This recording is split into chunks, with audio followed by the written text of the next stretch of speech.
Hello बच्चों, मैं हूं अनुज पांडे और ये है आपका फेवरेट चैनल मैथ स्टार। तो बच्चों, अब हम पढ़ेंगे लिमिटेशंस ऑफ डायमेंशनल एनालिसिस, मतलब विमाओं की सीमा। विमा की सीमा कहाँ है कहाँ तक है, विमाओं की विमा से हम क्या क्या कर सकते हैं, क्या नहीं कर सकते हैं। वैसे जो विमाओं की सीमा है ये इस चैप्टर के थ्योरिकल पार्ट का लास्ट टॉपिक है। कौन सा टॉपिक? लास्ट टॉपिक, अंतिम टॉपिक है ये। इसके बाद हम लोग इस चैप्टर का न्यूमेरिकल देखेंगे और फिर ये चैप्टर समाप्त हो जाएगा। ठीक है, तो आइए स्टार्ट करते हैं। तो इसमें पहले हेडिंग कर लीजिए, लिमिटेशंस ऑफ डायमेंशनल एनालिसिस, विमी विश्लेषण की सीमाएं। तो पहली सीमा इसे क्या है, पहला क्या है, चार इसमें है, चार कंडीशन। तो पहला देखते हैं, पहला क्या है, इस विधि से किसी सूत्र में उपस्थित विमाहीन नियतांक का मान ज्ञात नहीं किया जा सकता है।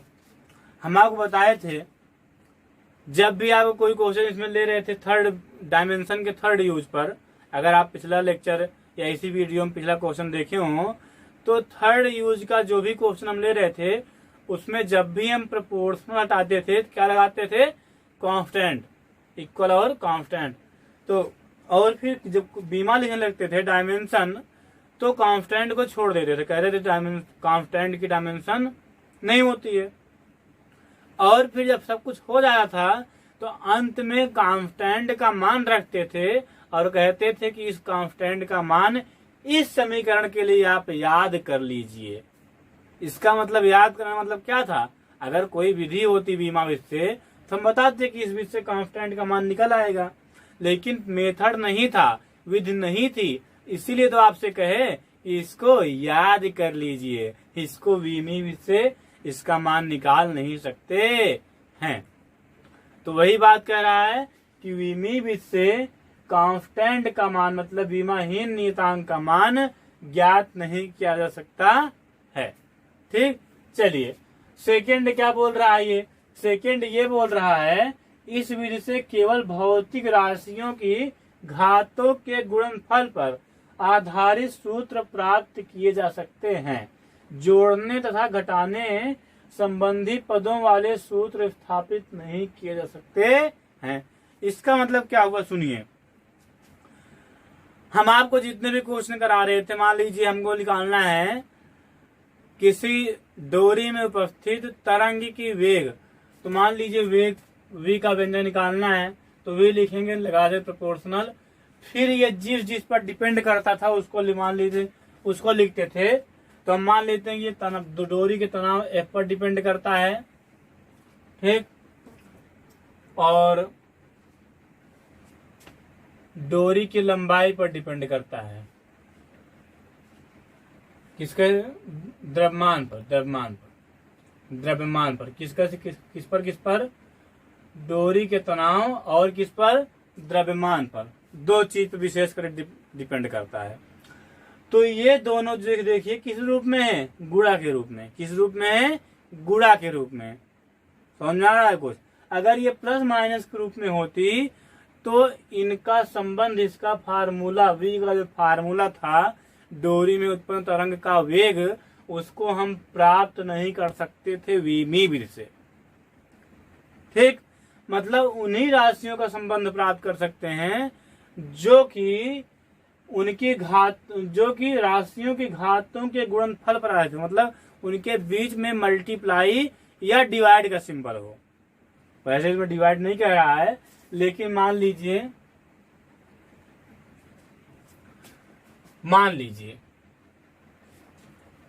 नहीं, ठीक है चलिए, कोई प्रॉब्लम नहीं। तो केवल अगर राशि जो है वो गुणनफल के रूप में होगी, मल्टीप्लाई के रूप में होगी, तभी उनमें संबंध प्राप्त कर सकते हैं, अन्यथा संबंध प्राप्त नहीं कर सकते हैं। ठीक, जैसे अगर v plus you plus AT हो गया, तो ये फार्मूला हम विमी विधि से प्राप्त नहीं कर सकते। हाँ, इनकी सत्यता की जांच कर सकते हैं, ये फार्मूला सही है कि गलत है, इसको हम फाइंड कर सकते हैं, ये बता सकते हैं। किस विधि से? विमी विधि से। आपको विमा का सेकंड यूज तो याद होगा ना, तो सेकंड यूज में यही है क्या, भौतिक समीकरण की सत्यता की जांच करना ना। तो वही तो, इसकी बीमा जो है इसके बराबर होगी, इसकी बीमा इसके बराबर भी होगी। और अगर है तब तो ये समीकरण सही है, अगर बराबर है बीमा तब तो सही है, अन्यथा गलत है। मान लीजिए हम लिख देते हैं S equal U T plus half A T square, यहाँ लिख रहे हैं S equal U T plus half A T square.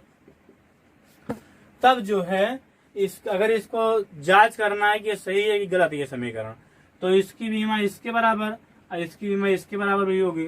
अगर बराबर है तो समीकरण सही है, अन्यथा समीकरण गलत है। ठीक, तो अगर दो राशियों के, दो या दो से अधिक राशियों के बीच में, पदों के बीच में उनके प्लस का सिंबल हो या माइनस का सिंबल हो, तो उनकी सत्यता की जांच तो कर सकते हैं, लेकिन उस फार्मूले को हम बीमी विधि से प्राप्त नहीं कर सकते हैं। ऐसा फार्मूला ही हम प्राप्त कर सकते हैं जिनमें से कोई राशि किन्हीं ऐसे राशियों पर डिपेंड करे जो कि गुणा के रूप में हो। किस रूप में हो? गुणा के रूप में।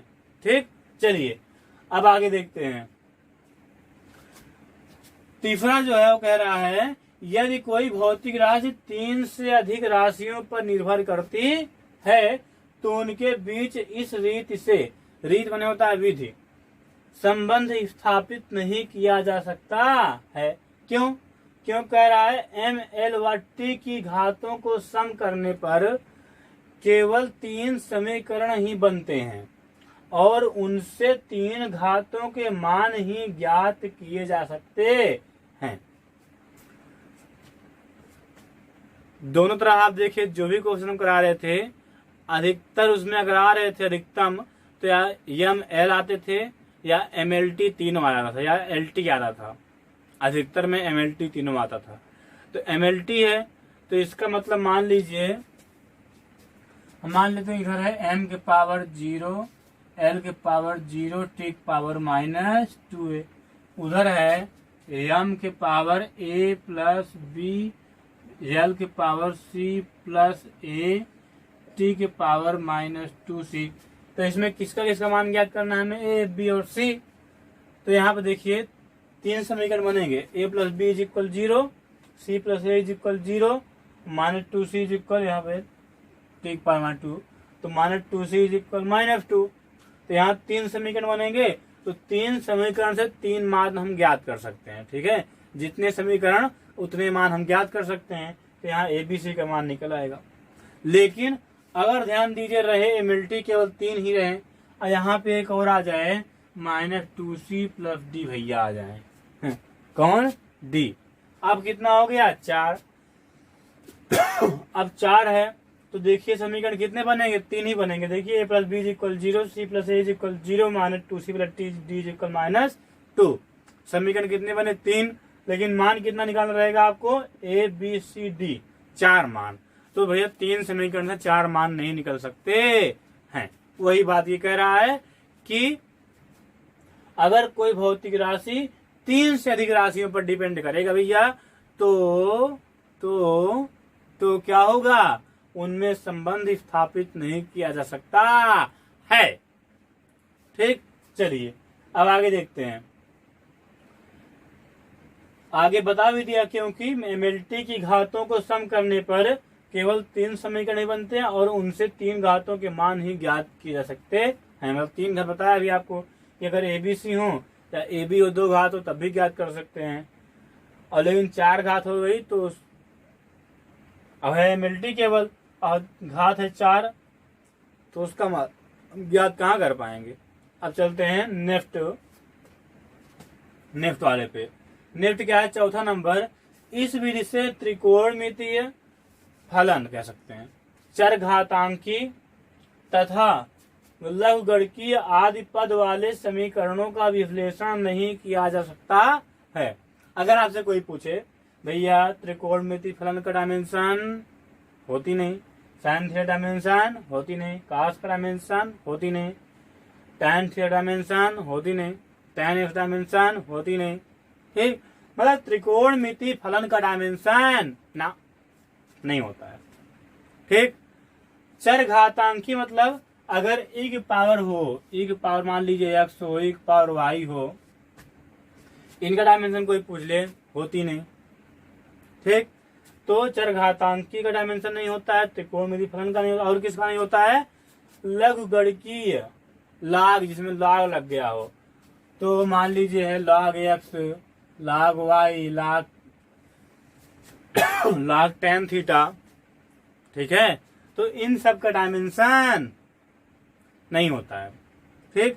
तो ये रहे वीमा के 4 लिमिटेशन। इसको आप लिख करके और अच्छे से याद कर लीजिए, और हम अपने नेक्स्ट लेक्चर में चलेंगे वीमा के न्यूमेरिकल पे, ठीक है, जो कि बहुत ही इजी होगा, बहुत ही मजेदार होगा, बहुत ही फैंटास्टिक होगा। चलिए।